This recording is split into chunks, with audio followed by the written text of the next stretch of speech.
représentant du peuple gabonais et garant de la protection des institutions, avons décidé de défendre la paix en mettant fin au régime en place. À cet effet, les élections générales du 26 août 2023 ainsi que les résultats tronqués sont annulés. Les amis, la nouvelle vient à peine de tomber. Je viens de l'apprendre. Moi, je suis toujours au Kenya, à Nairobi. Et je viens d'apprendre qu'il y a un autre coup d'État dans un autre pays d'Afrique. Cette fois, on parle du Gabon. Il y a un coup d'État en cours actuellement au Gabon. Vous savez que le Gabon a vu des élections récemment. Il y a des élections qui se sont passées au Gabon. Et il y a plusieurs personnes déjà qui soupçonnaient que le président Ali Bongo allait faire un hold-up électoral. C'est-à-dire qu'il allait vouloir forcément passer, même si les résultats n'étaient pas pour lui. Eh bien, les gens ont décidé de ne pas laisser faire cette fois. Donc, il y a des militaires qui sont partis à la télé nationale gabonaise pour dire qu'ils refusaient les résultats des élections présidentielles. Parce que ces résultats sont tombés à peine aujourd'hui et ces résultats donnaient gagnant Omar Bongo avec plus de 64% des voix. Donc, les militaires disent non, ils refusent ça. Et la deuxième chose, c'est qu'ils dissouent, ou bien toutes les institutions sont dissoutes. Donc, elles n'existent plus et c'est maintenant eux qui vont gérer le pays. Il y aura une transition et tout. Les questions qu'on pourrait se poser, c'est pourquoi ce coup d'État arrive au Gabon? C'est ce que nous allons voir dans cette vidéo. Et surtout, est-ce que le vent de coup d'État et de changement qui se sent, qui se voit en Afrique de l'Ouest, va-t-il se propager en Afrique centrale? Parce que vous vous rappelez, j'avais fait une précédente vidéo dans laquelle je vous avais dit qu'on ne va pas s'arrêter au Niger, qu'il allait avoir un autre pays. Je pensais plus au Tchad, mais on voit que aussi le Gabon en fait partie. Donc, pourquoi ce vent-là? Est-ce que ce vent de changement, de coup d'État qu'on a vu en Afrique de l'Ouest va aussi s'opérer en Afrique centrale? Parce qu'on va dire bien, on a eu un coup d'État au Mali, on a eu un coup d'État au Burkina Faso, un coup d'État en Guinée, un coup d'État au Niger il y a juste quelques jours. Et là, on voit maintenant un coup d'État au Gabon. Est-ce que la France est finalement en train vraiment de perdre l'Afrique parce que tous ces coups d'État arrivent dans la partie francophone de l'Afrique? Eh bien, c'est de tout ça que nous allons parler aujourd'hui.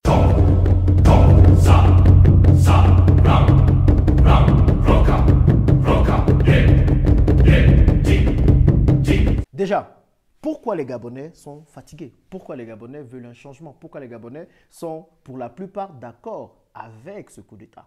Rappelez-vous que la famille Bongo est au pouvoir depuis plusieurs années. On parle de plus de 56 ans quand même. On a le père Bongo qui a fait 42 ans, de 1967 à 2009 à sa mort. Et de 2009 à aujourd'hui, 2023, c'est le fils Ali Bongo qui est au pouvoir. Donc ça fait 14 ans qu'il est au pouvoir. Et en 14 ans, il décide de briguer un autre mandat. Eh bien, les gens ne sont pas d'accord avec ça. Les gens se disent, on ne veut plus que la famille Bongo nous dirige. On ne veut plus que ce soit les mêmes qui nous dirigent. En fait, le Gabon, c'est quand même une république, c'est un État. Ce n'est pas une monarchie.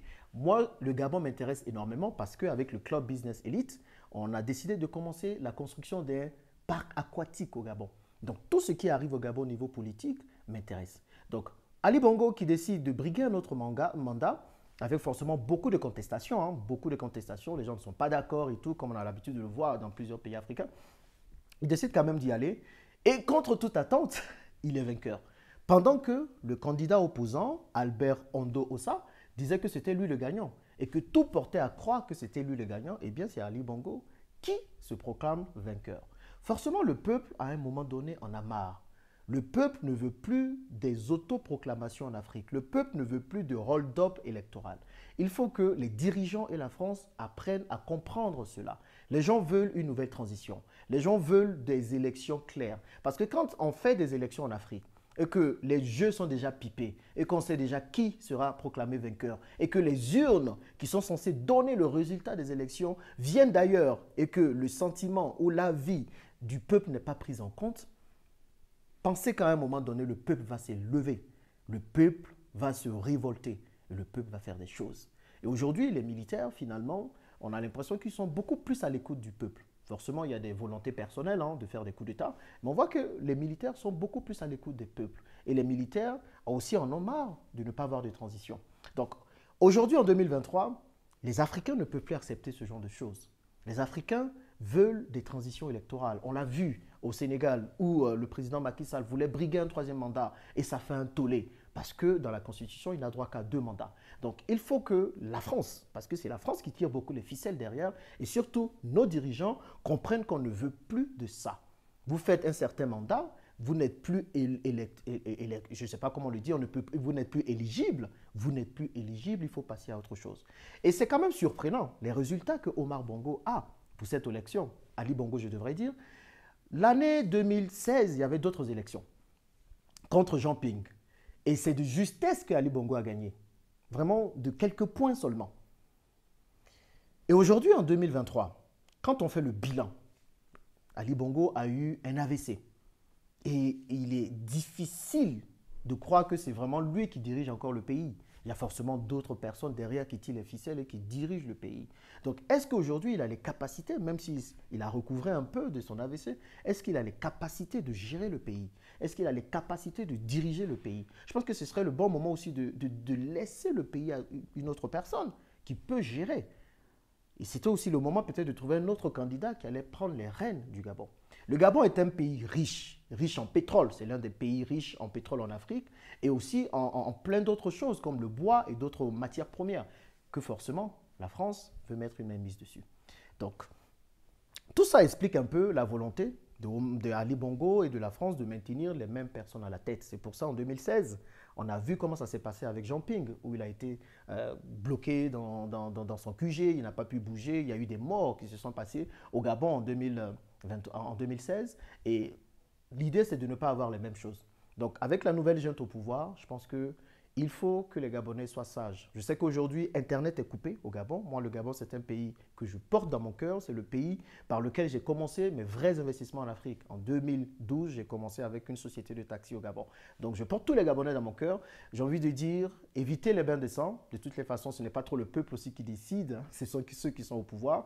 J'espère qu'il y aura une vraie transition électorale, que le président Ali Bongo va reconnaître s'il a vraiment eu une défaite, qui va reconnaître cette défaite. On va parler encore peut-être de recomptage des voix, voir qui a vraiment gagné. Est-ce que c'est Ondo Ossa ou Ali Bongo? Voilà. Vraiment, c'est de faire cette transition avec intelligence et surtout dans la paix pour ne pas que les Gabonais se retrouvent encore une fois à pleurer des morts, comme on l'a vu en 2016 et comme on l'a vu les années précédentes.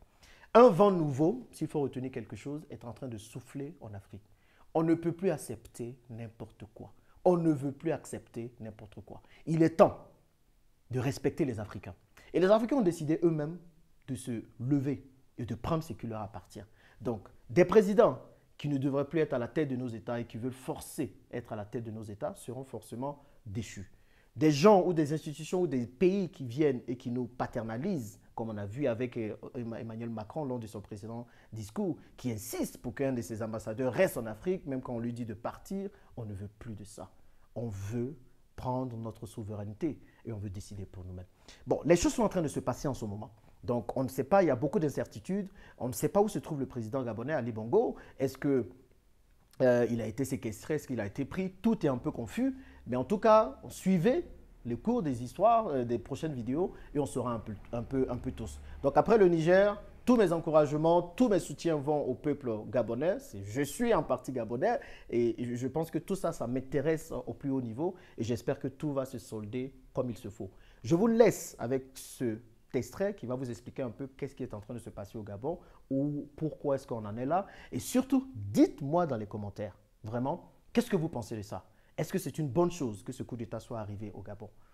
Ou bien est-ce que c'est une mauvaise chose? Je vous attends dans les commentaires et on se dit à très bientôt les amis. A plus. Un coup de force est intervenu mercredi au Gabon après la proclamation de la victoire d'Ali Bongo Ondimba et du Parti démocratique gabonais aux élections générales du samedi 26 août dernier en plein couvre-feu et alors que l'Internet est coupé. Au nom du peuple gabonais et garant de la protection des institutions, avons décidé de défendre la paix en mettant fin au régime en place.